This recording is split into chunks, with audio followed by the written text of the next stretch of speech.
విద్యా విధానంలో, ప్రాచీన విద్యా విధానంలో గొప్పదనం చూడండమ్మా. మేము 5వ తరగతి చదువుకునేటప్పుడు మా తెలుగు పుస్తకంలో ఈ కథ ఉంది.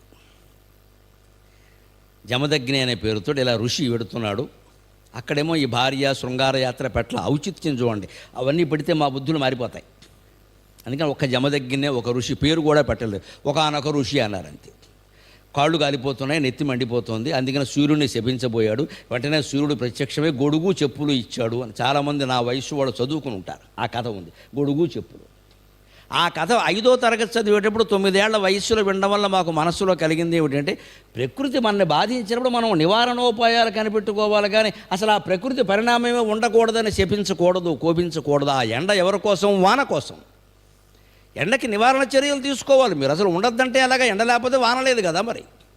అంటే ప్రకృతిని, భారతీయ తత్వం ఎలా ఆలోచిస్తుంటే ప్రకృతిని జయించడం కాదు, ప్రకృతిని ప్రేమించడం చాలా ముఖ్యమైన విషయం. అదే పాశ్చాత్యులు, ఐరోపా వాళ్ళ ఆలోచన ఎలా ఉంటుంది అంటే ప్రకృతిని జయించాలి, ప్రకృతిని బంధించాలి, ప్రకృతిని శాసించాలి అనే ఎన్నో రకాల శాస్త్రీయ ప్రయోగాల పేరు మీద ఎన్నో అపప్రయోగాలు చేశారు. ఏం జరుగుతుందో మీరు గమనించండి. ఇంకా ముందు ముందు ప్రపంచం నాశనం కావడానికి ఒక ప్రయోగం జరిగింది, ఫలించబోతోంది. Artificial intelligence. గొప్పలు చెబుతున్నారు, ప్రపంచం నాశనం కావడానికి ఆర్టిఫిషియల్ ఇంటెలిజెన్స్ కారణం అవుతుంది ఖచ్చితంగా. మనిషి ఆలోచించినట్లే యంత్రం ఆలోచిస్తే మనుషుల ఆలోచన జరగదు, అది అడ్డం పడుతూ ఉంటుంది ఖచ్చితంగా. యంత్రం ద్వారా అడ్డం పడేసరికి మనిషి నిర్వీర్యుడైపోతాడు, రకరకాలుగా జరిగిపోతుంది. మీకు దాన్ని రజనీకాంత్ తన రోబో అన్న సినిమాలో చూపించాడు కూడా, అది ఎంత ప్రమాదకరమైందో. ఈయన ప్రేమించినట్టే ఈయన ప్రియురాన్ని ఆ రోబో ప్రేమించేసింది. పెద్ద గొడవ ఇద్దరికే అయిపోయింది. చివరికి శాస్త్రవేత్తకి యంత్రానికి గొడవ జరిగింది. ఆ సినిమాలో అతను అదే చూపించాడు ఖచ్చితంగా. ముందు ముందు జరగబోయేది అదే. మీరు కృత్రిమ మేధ పేరు మీద యంత్రాలకు మన మేధాశక్తి అంతా ఇచ్చేస్తే ఎలాగో మేధాశక్తితో పోలవు, ఎప్పుడూ తేడా ఉంటుంది ఖచ్చితంగా. కానీ అడ్డం కొట్టేస్తాయి. ఏ మంచి ఆలోచన జరగనివ్వరండి, ఆపేస్తారు ఖచ్చితంగా. ప్రతిదాన్ని అభివృద్ధి కింద చెబుతారు. పొరపాటు. ఈ అభివృద్ధి అంతా నాశనం కోసమే, పెరుగుడు విరుగుడు కొరకే. మనిషి ఆలోచిస్తే స్వయంగా ఓసారి తీవ్రంగా ఆలోచించినా ఓసారి శాంతంగా ఆలోచిస్తాడుగా. యంత్రానికి అవకాశం లేదు కదండి, ఎలా ఫీడింగ్ చేస్తే అలాగే ఆలోచిస్తుంది అది. అంచేత ఎప్పుడూ మానవ మేధాశక్తి, మానవ మనస్సు ఉండవలసిందే. దాంట్లో రకరకాల త్రిగుణాలు ఉండవలసిందే. దాని ప్రకారమే మనం ఆలోచించాలి. అది మనం గ్రహించుకోవాలి. ఈ కథ ద్వారా గ్రహించవలసింది ఏమిటంటే, ఎండ వేడిగా ఉంది కదా అని సూర్యుడిని చెప్పించి ఏదో చేయకూడదు. గొడుగు వేసుకుంటే ఎండ ఉండదు, చెప్పులు వేసుకుంటే ఎండ ఉండదు. మన కాళ్ళు చెప్పులతో కప్పుకుంటే సరిపోయేదానికి భూమండలం అంతా రోడ్లు మార్చేస్తానంటే అలాగ ఎండ లేకుండా ఏసీ పెడతావా రోడ్లన్నీ? నీ కాళ్ళు చెప్పులతో వేసుకుంటే ఉపానద్గూఢ పాదస్య నన్ను చర్మావృతైవ భూహు అంటారు. నీ కాళ్ళకి నువ్వు చెప్పులు వేసుకుంటే లోకమంతా చెప్పులు ఉన్నట్టేగా, నువ్వు ఎక్కడ నడిస్తే అక్కడ. అందుకని చెప్పులు వేసుకో, అంతేగాని ఎండ ఉండద్దంటే అలాగా. ఇలాంటిది మనం ఆలోచించాలి. అలాగ రేణుక జమదగ్నుడు దాని ద్వారా ఆ పాఠం నేర్చుకుని అక్కడి నుంచి ప్రశాంతంగా ఉండడం కూడా అలవాటు చేసుకున్నది. ఎందుకంటే ఆ చెరువు ప్రభావం వల్ల ఏదో మహర్షి అంత కోపం చూపించాడు, కానీ ఆ తర్వాత జమదగ్ని కథ అంతా కొంచెం శాంతంగానే నడుస్తుంది. అలాంటి రేణుకా జమదగ్నులకి 5 కుమారులు జన్మించారు. రుమణ్వంతుడు, సుషేనుడు, వసువు, విశ్వావసువు, పరశురాముడు. 5వ వాడు పరశురాముడు. 5 జన్మించారు. 5 కుమారుల్ని పెంచి పెద్ద చేస్తున్నారు. వాళ్ళు వేదశాస్త్రాది విద్యలన్నీ నేర్పించారు. జమదగ్ని విలువిద్యలో కూడా చాలా గొప్పవాడు. ఆయన దూరం విసిరితే బాణం వెళ్ళి, రేణుకాదేవి కూడా చాలా గొప్పగా పరుగు పెట్టగలదు. రన్నింగ్ రేసులో బ్రహ్మాండమైన వ్యక్తి ఆవిడ వెళ్ళి ఆ బాణం తీసుకొచ్చేది. ఎందుకంటే మహర్షి దగ్గర అమ్ములపొదిలో 4 బాణాలే ఉండేవి. ఈయన బాణ విద్యల ప్రయోగంలో ఇలా దూరం విసురుతూ ఉంటే ఆ దూరం వెళ్ళేది, ఈవిడ వెళ్ళి వేగంగా అది పట్టుకొచ్చేదిట. ఆ వేగ అలా ఇద్దరు భార్యాభర్త ఇద్దరు చాలా అన్యోన్యంగా ఉంటూ ఆ విలువిద్యలో కూడా ఆవిడ సాయం చేస్తూ ఉంటే, ఆవిడ క్షత్రియ వంశం నుంచి పుట్టినావిడే కదా, సత్యవతీదేవి కుమార్తెగా ఆ పరంపరగా వచ్చింది కదా ఆవిడ కూడా. అందుకని ఆ పరంపరలో అలాగే ఉంది. అటువంటి కుమారులే వాళ్ళకి కలిగారు. 5 కుమారులు కలిగారు. ఈ 5 కుమారులు పుట్టిన తర్వాత ఈవిడ ఒకరోజు మామూలుగా గృహస్థాశ్రమ కర్తవ్యాల్లో భాగంగా చెరువుకి వెళ్ళింది నీళ్లు తేవడానికి. అది కొంచెం అందమైన చెరువు, మానస సరోవరం లాంటిది. అక్కడ చిత్రరథుడు అనే గంధర్వుడు తన భార్యలతో సహా వచ్చి జలక్రీడలు ఆడుతున్నాడు. భార్యల మీద భర్త, భర్త మీద భార్యలు నీళ్లు విసురుకుంటున్నారు, సరదాగా మాట్లాడుకుంటున్నారు, చలోక్తులు ఆడుకుంటున్నారు. ఈవిడ పాపం నీళ్లు తేవడానికి వెళ్ళిన ఆవిడ ఆ సరసాలకి శృంగారాలకి చూసి ఒక క్షణం మనస్సులో చాంచల్యం కలిగి అలా ఉండిపోయింది. ఆ సమయంలో చేతిలోంచి కుండ జారిపోయింది. మంచినీళ్ళ కొండే వాడేవారు అప్పట్లో. ఈ పాత్రలు అనేప్పుడు లేవు, వాడరు కూడా. మంచినీళ్ళ కొండే వాడేవారు. కొండ జారిపోయింది. ఇదివరకు ఒక సందర్భంలో ఇలాగే పొరపాటున కొండ జారిపోతే ఆవిడ పాతివ్రత్య మహిమ చేత అక్కడ నదిలో ఉండే మట్టి ఇసుక తీసుకుని కొండ తయారు చేసి పట్టుకొచ్చింది ఆవిడ నీళ్లు. ఇప్పుడు అనుకుంది, ఒక 10 నిమిషాలు మనశ్చాంచల్యం కలిగింది ఆవిడ మనస్సులో. ఏమిటంటే, వీళ్ళ జీవితాలు ఎంత బాగున్నాయి, గంధర్వుల్ట చక్కగా భార్య భర్త వచ్చి ఇక్కడ స్నానాలు చేస్తున్నారు, నీళ్ళవి జల్లుకుంటున్నారు. మనము ఉన్నాం, ఎందుకు ఆడ కూర్చోకుండా పెట్టుకుని ఆయనను కచ్చపోచ కట్టుకుని నేను ఉన్నాం ఇక్కడ.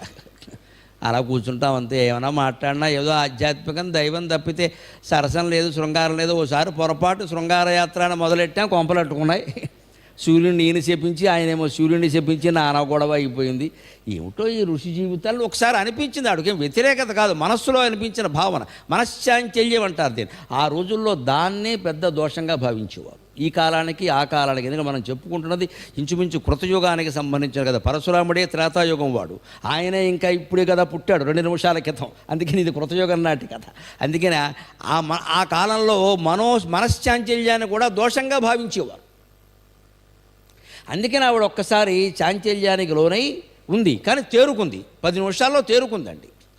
ఆ శక్తికి చూడండి, మనశ్శక్తిలో తేడా. అంతకుముందు ఆవిడ అటువంటి ఆలోచనలు కూడా లేకుండా ఉన్నప్పుడు జారిపోయిన కొండ పగిలిపోతే కొత్త కొండ పచ్చి మట్టితో ఇసుకతో కొత్త కొండ చేయగలిగింది.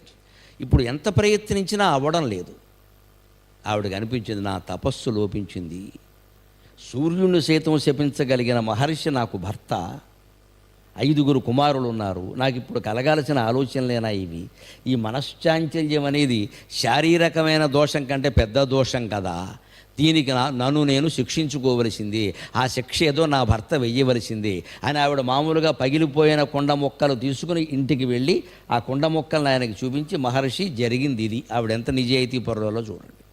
ఆ చిత్రరథుడైన గంధర్వుడు భార్యలతో సహా స్నానాలు చేస్తుంటే నా మనస్సు కాస్త గాడి తెప్పింది, మనము అలా బతికితే బాగుండు కదా అని ఏదో అనిపించింది. మహర్షి జీవనానికి తగింది కాదు కదా అది. మహారాజులు వాళ్ళు అలా ఉంటారు. గంధర్వులకు కామవాంఛ ఎక్కువ. రామాయణంలో చెప్పిన మాటే, గంధర్వులకి కామవాంఛ ఎక్కువ. అందుకే వాళ్ళు అందంగా ఉంటారు, వాళ్ళు అదే దృష్టితో ఉంటారు ఎప్పుడు కూడా.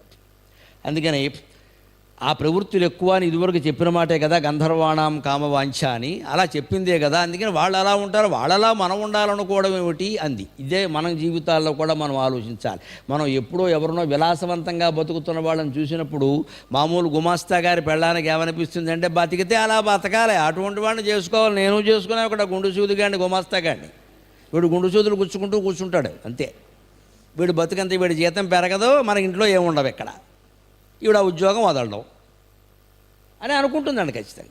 ఈ పోలికే వద్దమ్మా, అదే ప్రమాదం. ఈ గుమాస్తా జీవితంలో కూడా ఎంతో సౌఖ్యం ఉందా? యజమాని ఎన్ని కోట్ల అప్పులో ఉన్నాడో నీకేమైనా తెలుసా? బ్యాంకు లోన్లు ఎన్ని ఉన్నాయో తెలుసా? ఆయనకి ఎన్ని టెన్షన్లు ఉన్నాయో తెలుసా? పొద్దున్నే షుగర్ బిళ్ళలు, రాత్రి అన్ని బీపీ బిళ్ళలు వేసుకున్నాడో నీకు తెలుసా? బ్యాంక్ మేనేజర్ కంటే బ్యాంకు గుమాస్తా ఉద్యోగం చాలా సుఖం, చాలా సుఖం. మా మిత్రుడు ఒకడున్నాడు, పేరు చెప్పను కానీ, ఆయన జీవితాంతం బ్యాంకులో ఆఫీసర్గానే బతికాడు, మేనేజర్ అవ్వలేదు, క్లర్క్గానే బతికాడు. నాకు ప్రాణమిత్రుడు. నేను చాలాసార్లు అడిగా, ఏమయ్యా నీకు బాగా 3 సార్లు ప్రమోషన్ వచ్చింది కదా, నువ్వు ఎందుకు మేనేజర్ అవ్వాలన్నా? తలనొప్పయ్యా, నీకేం తెలుసు, సాయంత్రం 5 అయినా వెళ్ళడానికి వీల్లేదు, మేనేజర్ అయితే చచ్చి చెడి 11ంటికి లెక్కలు తెలుసుకుని వెళ్ళాలి, నేను క్యాషియర్ని, తాళాలు వాడు మొహన భారత్తా, నా ఇంటికి పోతాను, నేను సుఖంగా ఉన్నాను. నాకేం ప్రమోషన్ అక్కల, పైగా ప్రమోషన్ అడిగితే ట్రాన్స్ఫర్ చేస్తారు, మా అమ్మ నాన్న ఇక్కడ ఉన్నారు, ఎక్కడ పోతాం మేము, నాకు అది ప్రమోషన్ అక్కల. సుఖమైన జీవితం కోసం ప్రమోషన్ వదిలేశాడు. పెద్ద అధికారి అనిపించుకోవడం కంటే మనశ్శాంతిగా ఉండడం ముఖ్యం అనుకున్నాడు. నేను అది నేర్చుకున్న అతని నుంచి మనశ్శాంతిగా ఉండడమే ముఖ్యం, పెద్ద స్థాయికి ఎదగడం ముఖ్యం కాదు. ఆ ఎదగడంలో తలనొప్పులు చాలా ఉంటాయి. ఈ పోలికలు ఎప్పుడూ పనికిరావు. మందికి ఆ పోలికే ఆవిడ చాలా బాధపడి ఇంటికి వచ్చి చెప్పి, మీ ఇష్టం వచ్చిన శిక్ష విధించండి, నాకు స్వయం దండన జరగాలి. ఎప్పుడు మనం చేసిన తప్పులు ఎవరి దగ్గర ఒప్పుకోవాలో వారి దగ్గర ఒప్పుకుని వారు విధించిన శిక్షను భరిస్తే రాజదండన ఉన్నవాడికి యమదండన ఉండదు అన్నారు ఖచ్చితంగా శాస్త్రంలో.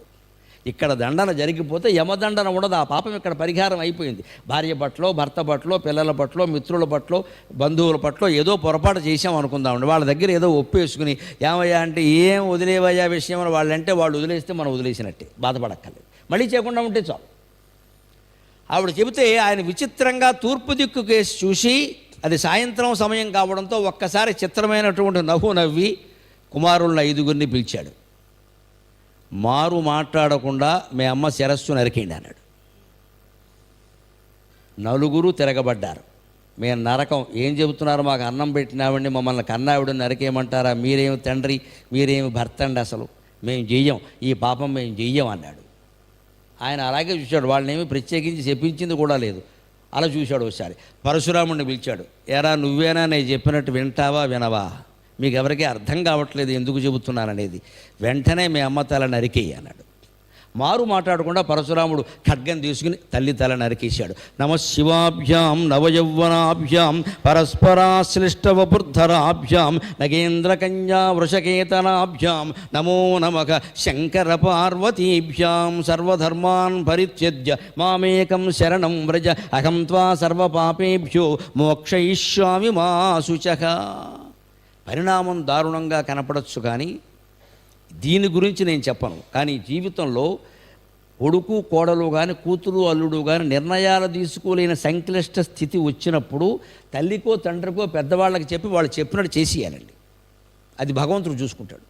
నాకు తోసలేదు ఏం చేయాలో, మా నాన్నగారు చెప్పారు చేసేసాను, మంచు చెడ్డం అని వదిలేయడమే. లేదు ఎవరినైనా గురువుగా భావించి ఉంటే ఆ గురువు చెప్పినట్టు విని చేసేయడమే.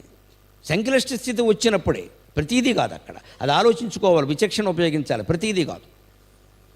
పరశురాముడు ఎలా ఆలోచించాడు అంటే తండ్రి తపస్సు గురించి ఆయనకి బాగా తెలుసు. మహాతపస్సు సంపన్నుడు నా తండ్రి జమదగ్ని, సూర్యుడిని శపించగలడు, చరిత్ర తెలీదా? అటువంటి ఆయన భార్య ఎందుకు నరకేమంటున్నాడు, ఎందుకు నరకమన్నాడో తెలుసా? ఇక్కడ విషయం తెలుసుకోవాలి. ఇదే సరిగ్గా ఈ లోకంలో ఇప్పుడు చిన్నమస్త ఉపాసనగా ప్రఖ్యాతమైంది. ఈ రేణుకాదేవిని చాలా చోట్ల ప్రత్యేకించి తెలంగాణలో రేణుకా ఎల్లమ్మ అని పూజ చేస్తారు. హైదరాబాద్లో రేణుకా ఎల్లమ్మ దేవాలయం ఉంది, ఈసారి వెళ్ళినప్పుడు చూడండి. అక్కడ ఈ చిత్రం ఉంటుంది, ఇలా నరుకుతున్న చిత్రం. చిన్నమస్త అంటే తెగిపోయిన తలకాయ కలిగింది అని అర్థం. కానీ అలాంటివి మనం చేయకూడదు, ఇవి భయంకరమైన ఉపాసనలే, కానీ లోకంలో ఉంటాయి. వీటి ఒక రకంగా క్షుద్ర ఉపాసన అంటారు. ఈ చిన్నమస్త దశమహావిద్యల్లో ఒకటి. కాళీ, భైరవి, చిన్నమస్త, త్రిపుర భైరవి, మాతంగి, కమలాత్మిక, ఇలాంటివి దశమహావిద్యల్లో, అందులో చిన్నమస్త కూడా ఒకటి. ఆ చిన్నమస్తాదేవి ఈ రేణుకా ఎల్లమ్మ. ఇది ఉపాసనాపరంగా అర్థం. ఇక మనస్తత్వశాస్త్రపరంగా మానవీయమైన కోణం ఏమిటంటే, ఆనాటి ఋషులు మనస్సులో కలిగినటువంటి చాంచల్యాన్ని చాలా దోషంగా భావించేవారు, ఆడాళ్ళు మొగాళ్ళు కూడా. లేకపోతే ఆవిడే వచ్చి నేను తప్పు చేశాను శిక్ష విధించడం ఎందుకు అడుగుతుందండి, ఆవిడ చెబితేనే చేసాడు, ఈయనేమి అడిగి ఆయన ఈ దివ్య దృష్టితో చూసి గ్రహించాడంటారు, పొరపాటు. అలా పురాణాల్లో ఎక్కడా లేదండి. రేణుకు జమదగ్ని గ్రహించి రాగానే నరికేయమన్నాడని కొందరు చెబుతున్నారు, తప్పండి, అదే పురాణంలో ఎక్కడా లేదు. ఆవిడ స్వయం దండన విధించమని అడిగింది, అడిగితేనే చేశాడు. ఎందుకంటే ఆలోచనలకి చాంచల్యం ఎక్కడ పుట్టింది? మనస్సులో. మనస్సుకు భౌతిక రూపమేది మెదడు. ఆ మెదడు ఎక్కడుంది? శిరస్సులో ఉంది. ఆ తల పోయే వరకు ఈ ఆలోచనలు పోవు. ఇంకో అవతారం ఎత్తవలసిందే, ఇంకో జన్మ ఎత్తవలసిందే, మళ్ళీ పవిత్రమైనటువంటి జీవనాన్ని గడపవలసిందే, ఇంకో జన్మ ఖచ్చితంగా ఎత్తుతుంది, మళ్ళీ బతుకుతుందని తెలుసు. అందుకే ముందు ఇది వేసేయాలి. ఆయన తపస్సు మీద నమ్మకం ఉండబట్టే పరశురాముడు ఇతర సోదరుల కంటే భిన్నంగా ప్రవర్తించి వేసేశాడు. చంపేసిన వెంటనే జమదగ్ని అల్ప సంతోషులు కదా, బ్రహ్మాండం, నలుగురు చేయని పని నువ్వు చేసావు, నీకేం వరం కావాలో కోరుకుంటే, నాన్నగారు మా అమ్మను బతికించండి అన్నాడు. ఆలోచించండి. హిందూ పురాణాలని చదవకుండా, తెలియకుండా, అవగాహన లేకుండా అజ్ఞానంతో విమర్శిస్తారే ఇటువంటి ఘట్టాలు విన్నప్పుడు వాళ్ళెంత అవివేకులు అర్థమవుతుంది. అసలు జరిగింది కథ మీరు నమ్ముతున్నారా? జరిగిందేనే కదా. జరిగిందని మీరు నమ్మినప్పుడు జమదగ్ని చెప్పిన ప్రకారం పరశురాముడు తల్లిని చంపడం జరుగుంటే తిరిగి బతకడం కూడా జరుగుండాలి. తిరిగి బతికించగలిగినటువంటి శక్తి ఉన్న మనిషి చంపేయమంటున్నాడు అంటే తిరిగి బతికించగలడు కాబట్టే అన్నాడు. అగ్నిలో ప్రవేశించిన సీత అగ్ని కంటే పవిత్రంగా తిరిగి రాగలదు కాబట్టే రామచంద్రమూర్తి అగ్నిహోత్ర ప్రవేశించేయమని చెప్పాడు. అర్థం లేకుండా మాట్లాడితే ఎలాగా? అలాగని మనకు అనుమానం వచ్చినప్పుడల్లా మనం అగ్నిలో ప్రవేశించబడి నువ్వే దూకు నాకేం పని అంట. మనమేమన్నా రామచంద్రమూర్తులమా ఇక్కడ? మనకి ఆవిడ ఒకవాడు బుగ్గైపోతే బతికించే శక్తి ఉందా అండి? రాముడికి ఉంది. రాముడి దాకా అక్కల సీతకే ఉంది. పైగా అగ్ని వచ్చి అంటాడండి, అగ్ని సీతాదేవుని రాముడికి సమర్పిస్తూ అంటాడు ఆ యుద్ధకాండలో, నేను చాలా అల్పుణ్ణి, అమ్మవారిని పరీక్షించడానికి నేను సరిపోను అంటాడు. అగ్ని అంటాడు స్వయంగా. సీతాదేవిని పరీక్షించడానికి నేనేవన్నయ్యా, అల్పుణ్ణి ఎందుకున్నావు, అల్పుణ్ణి నాకు తెలుసునయ్యా, నువ్వు ఊరుకో అంటాడు రాముడు. వాళ్ళకి తెలిసి చేసిన పనులు అవి. అందుకే ఆ ఘట్టంలో వాల్మీకి రామాయణం చదివితే అర్థమవుతుంది. రాముడు సరిగ్గా జమదగ్గిన మహర్షి చూసినట్టే ఒక దిక్కుకేసి ఒక నక్షత్రం కేసి చూస్తే అదో రకంగా నవ్వుతూ, నీ ఇష్టం, నువ్వు ఎక్కడికి వెళ్ళినా మంచిదే అంటాడు. అగ్నిలో దూకమని ఆయన చెప్పలేదు. అగ్నిలో దూకమని ఆయన చెప్పలేదు. తెలియకుండా విమర్శలు చేయొద్దు. నీ ఇష్టం, నువ్వు ఎక్కడికి వెళ్ళినా మంచిదే అన్నాడు. నేను రక్షించడం క్షత్రియుడిగా, భర్తగా నా ధర్మం కాబట్టి రక్షించా, నువ్వు ఎక్కడికి వెళ్ళినా మంచిదే అన్నాడు. ఇంత మాట భర్తను నాకు నేనెందుకు ఉంటానని ఆవిడ దూకింది. ఆవిడ ఇష్టం అది. దూకిన ఆవిడికి తెలుసు తాను తిరిగి వస్తానని. చూస్తూ ఊరుకున్న వాడికి తెలుసు ఆవిడ తిరిగి వస్తుందని. ఈ విమర్శకుల వరకు తెలియదు. ఎందుకంటే వీళ్ళ పెళ్ళాలు అటువంటి వాడు కాదు, వీళ్ళు అటువంటి వాడు కాదు. వీళ్ళకి దూకమనే శక్తి లేదు, తిరిగి బతికించే శక్తి లేదు. వీళ్ళెవరండి మాట్లాడడానికి? చదవకుండా, తెలియకుండా, మహర్షుల చరిత్రలు ఏమిటో తెలియకుండా, తపస్సులు తెలియకుండా మాట్లాడితే అలాగే ఉంటుంది. మనస్సులో ఒక దోషం, ఆలోచనలో తరచు దోషం వస్తున్నప్పుడు, ఆ మనస్సు కేంద్రం మెదడైనప్పుడు, ఆ మెదడు కేంద్రమైనటువంటి తల కూడా తీసేస్తంటే ఇంకో జన్మెత్తితే తప్ప ఈ దోషాలు పోవు అని ఆనాడు భావించేవారు. ఇవాళ అలా భావించమని కాదు, చెయ్యమని కాదు. ఇవాళ తల తగ్గొట్టుకున్న ఉపయోగమే లేదండి.